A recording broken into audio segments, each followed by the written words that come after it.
unahin mo ang kaligtasan niya.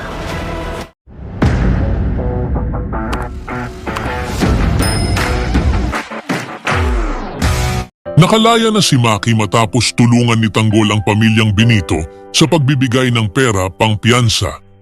Pagka-uwi, agad siyang nagtanong kung saan nila nakuha ang halagang iyon. Sumagot si Fatima.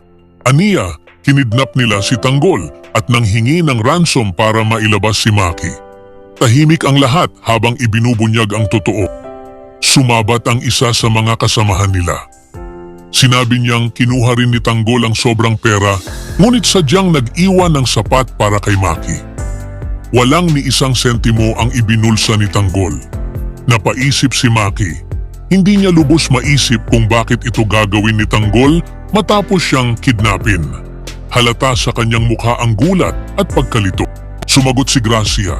Anya, may mga taong totoo ang puso at si Tanggol ang isa sa kanila. Napayuko si Fatima at ngumiti ng bahagya. Tila na bago ang pananaw kay Tanggol.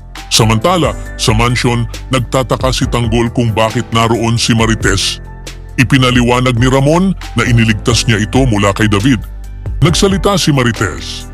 Halos mapaiyak siya habang sinasabi na muntik na siyang barilin ni David, kaya siya tumakas at humingi ng tulong kay Ramon. Nagpintig ang tenga ni Tanggol. Halos hindi siya makapaniwala sa narinig. Ngunit ramdam din niya ang panganib na dulot ng galaw nilang ito.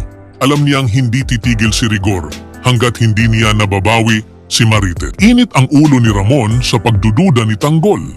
Buo ang loob niyang kaya niyang protektahan si Marites. Galit siyang sumagot. Hindi siya papayag na isiping mahina siya. Pumagit na si Marites. Hindi niya matanggap na nagbabangayan pa ang mag-ama. Aniya, kung magiging sanhi lang siya ng gulo, mas mabuting umalis na lang siya. Mabilis ang tugon ni Ramon. Mariing sinabi na hindi na siya papayag na umalis si Marites. Ipaglalaban niya ito. Sumagot si Tanggol. Sinabi niya na kung talagang mahal ni Ramon si Marites, mas uunahin nito ang kaligtasan kaysa ang pride o ganti. Sa kabila ng mga sugat ng nakaraan, muling ipinakita ni Tanggol ang lalim ng kanyang puso. Hindi lamang sa pagtulong sa pamilyang Benito, kundi pati sa pagmamalasakit sa kaligtasan ng kanyang ina.